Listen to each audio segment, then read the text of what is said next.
tu surprends sans le vouloir quelques bribes de conversation entre les hôtesses de l'air et les pilotes. Mais c'est comme s'ils parlaient une autre langue. Des codes secrets, des abréviations, des phrases apparemment dénuées de sens. Zulu, Pax, Gate Lice, un pouls de porte. Est-ce qu'ils parlent de moi ? Prépare-toi au décollage, ça risque d'être intéressant. 1. George est aux commandes de l'avion. Est-ce le prénom du pilote ? Ça se pourrait.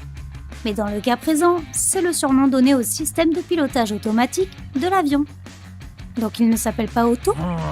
George est programmé pour suivre un itinéraire déterminé, en tenant compte des conditions météorologiques, des turbulences et de l'altitude. Les pilotes utilisent normalement le pilote automatique après avoir atteint l'altitude de croisière, ou après avoir volé plus de 10 heures. Ils sont alors tenus de se reposer. 2. Autorisé à décoller. Une fois que l'équipage a terminé l'inspection préalable au vol de tous les systèmes, l'avion est prêt à partir. C'est à ce moment que l'on peut entendre les pilotes dire « autorisé à décoller ». Autrefois, on aurait plutôt dit « donnons un bon coup de pied dans les pneus et allumons les gaz ». 3. Spinners. C'est ainsi que les membres d'équipage appellent les passagers qui arrivent en retard et sans siège à signer. Ils ont l'air agités et ne cessent de se déplacer dans la cabine pour trouver une place inoccupée et un espace dans un coffre de rangement. 4. Cross-check. Cette expression est souvent annoncée via l'intercom. Après l'avoir entendue, les hôtesses de l'air s'assurent que toutes les portes sont armées. Cela signifie que si elles sont ouvertes, le toboggan d'évacuation se déploiera automatiquement. Toutes les portes doivent être armées avant le décollage et désarmées avant que l'équipage ne les ouvre après l'atterrissage. 5. Strapontins. Ce sont les petits sièges rabattables qu'occupent les hôtesses et stewards lorsque l'avion décolle, atterrit ou traverse une zone de turbulence. Le nom vient de la façon dont le siège se replie juste après que son occupant s'en relève, un peu comme les sièges situés aux extrémités des rangées de cinéma. 6. Il y a un pilote sur le strapontin. Non, il n'est pas sur le point de s'éjecter de l'avion. Il est assez courant qu'un pilote ou un autre membre du personnel naviguant en dehors de ses heures de service occupe un strapontin lorsqu'il rentre chez lui. Les inspecteurs de l'aviation peuvent également voyager sur ces sièges rabattables. Et certaines compagnies aériennes offrent même des strapontins aux pilotes travaillant pour d'autres compagnies. 7. Nous allons traverser un trou d'air. Lorsqu'ils entendent le mot turbulence, la plupart des passagers se mettent à s'agiter ou paniquer.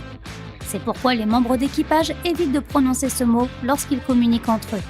Ils utilisent plutôt le terme trou d'air, mais ce n'est qu'un autre mot pour désigner le phénomène qui va secouer l'appareil de haut en bas ou d'un côté à l'autre. 8. Runners. Si ton premier vol est arrivé en retard et que tu es pressé pour ta correspondance, tu es ce qu'on appelle un runner. Tu pourras alors entendre les membres de l'équipage ou du personnel au sol dire « Les runners sont en route ». Cela signifie qu'ils attendent des passagers en correspondance. Malheureusement, si un vol a une heure de départ fixe, il peut partir sans les retardataires. Ça t'est déjà arrivé ? Ton avion a-t-il déjà décollé sans toi ? Partage ton expérience aéroportuaire la plus mémorable dans les commentaires, qu'elle soit bonne ou mauvaise. Et continuons. 9. Heure Zulu. Au cours d'un vol, un avion peut traverser plusieurs fuseaux horaires. Pour éviter toute confusion dans la communication avec les contrôleurs aériens, les pilotes utilisent l'heure Zulu. Elle est également appelée Greenwich Mean Time, ou GMT, et c'est le fuseau horaire universel pour les voyages aériens. GMT est l'heure de Greenwich, à Londres. Et s'il est 17h à Greenwich, il sera 17h pour tous les avions dans le ciel. 10. Pouls de porte. Non, il ne s'agit pas des petites bêtes qui peuplent ton cuir chevelu.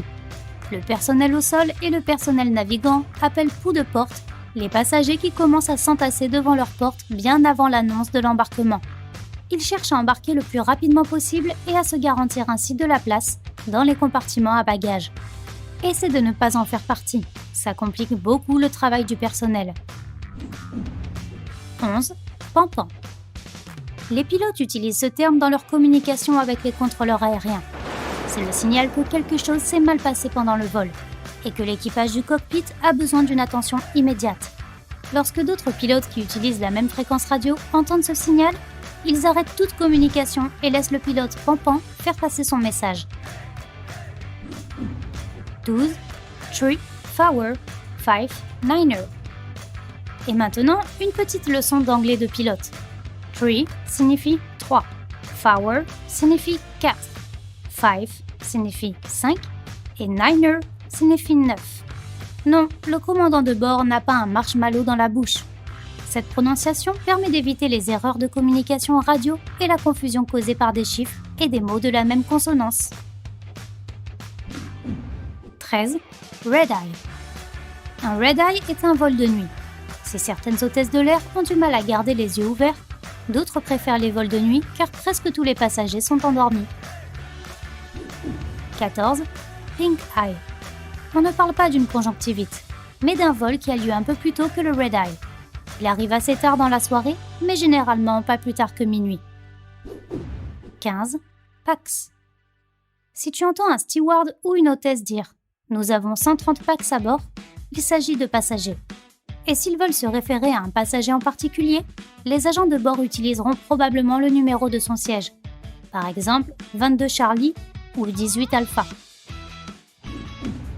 16. Vol ferry. Ce terme est utilisé lorsqu'un avion vole à vide, sans passagers ni fret. Pour le personnel de cabine, c'est l'occasion de se détendre. Les vols en ferry peuvent avoir lieu lorsqu'un avion de ligne présente un problème technique et que les pilotes doivent le ramener à sa base. 17. Le cockpit a-t-il besoin de quelque chose ? Si tu entends un steward ou une hôtesse poser cette question à un collègue, il cherche à savoir si l'équipage du cockpit, c'est-à-dire le commandant de bord et le copilote, a des requêtes particulières. Du popcorn peut-être ?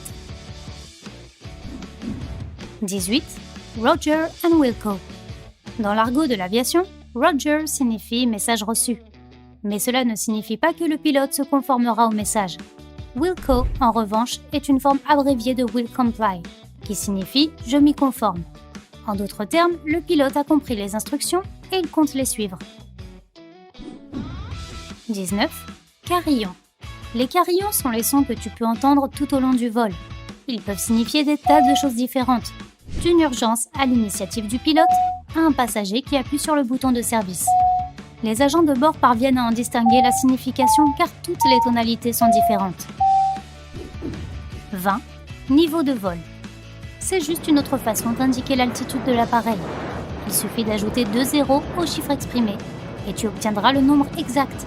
Par exemple, si le niveau de vol est 350, le pilote signifie que l'avion se trouve à 35 000 pieds, 10 700 mètres, au-dessus du niveau de la mer. 21. Nous remplissons juste quelques documents. Si tu entends le commandant dire cette phrase, cela ne signifie pas automatiquement que le vol va être en retard. Remplir des documents signifie généralement passer en revue l'itinéraire de vol, vérifier le poids et l'équilibre de l'avion, ou même attendre que le personnel au sol prépare le carnet de vol. Mais il se peut aussi que les pilotes dissimulent le fait que l'équipe de maintenance tente de réparer quelque chose sur l'avion. 22. Approche finale. Le terme d'approche finale signifie deux choses légèrement différentes pour les pilotes et pour le personnel navigant. L'équipage de cabine parle d'approche finale lorsque l'avion s'approche de la partie finale de la descente. Pour les pilotes, l'approche finale signifie que l'avion est déjà aligné avec la piste et qu'ils n'ont pas besoin de manœuvrer ou de faire des virages supplémentaires. Autrefois, on devait dire quelque chose comme « Nous opérons maintenant notre descente terminale vers l'aéroport ». Mais le mot terminal a une connotation plutôt sinistre, donc la phrase a été remplacée par approche finale. 23. Vol direct contre vol non-stop. Beaucoup de voyageurs confondent ces termes. Un vol direct peut avoir des arrêts en cours de route. L'essentiel est que son numéro ne soit pas modifié, mais il peut faire autant d'escales techniques que nécessaire. Un vol non-stop, en revanche, n'atterrit pas avant d'arriver à sa destination finale. 24. Dernier appel pour l'embarquement. Si ton nom est associé à cette phrase, ce n'est pas bon signe. Le personnel de la compagnie aérienne l'annonce pour t'informer que la porte d'embarquement est sur le point de fermer. Si ça te semble urgent et sérieux, ça l'est, alors dépêche-toi. 25. SOP. L'abréviation SOP signifie Standard Operating Procedures. Procédure d'exploitation standard. C'est l'ensemble des tâches que le personnel de cabine effectue à bord. Et elles sont nombreuses. Dégager les issues de secours des bagages, faire ouvrir les volets des hublots avant le décollage et l'atterrissage, mettre des dessous de verre sous les verres en classe affaires, et ce n'est que la partie visible de l'iceberg. 26. Cloison. La cloison est soit un mur, soit un rideau qui sépare les différentes classes de cabine, ou la cuisine des toilettes. Si tu as un siège devant une cloison, estime-toi heureux. Tu auras plus de place pour tes jambes. 27. Zone météo. Cette expression signifie généralement une pluie torrentielle ou un orage non loin d'un avion en vol. Ne sois donc pas surpris si ton commandant de bord annonce « Il y a une zone météo devant nous, nous allons la contourner ». Dans ce cas, assure-toi que ton sac à vomi, ton récipient de collecte des effets des turbulences, se trouve à portée de main. Si tu as appris quelque chose de nouveau aujourd'hui, mets un like à cette vidéo et partage-la avec tes amis. Et voici d'autres vidéos que tu vas sûrement apprécier.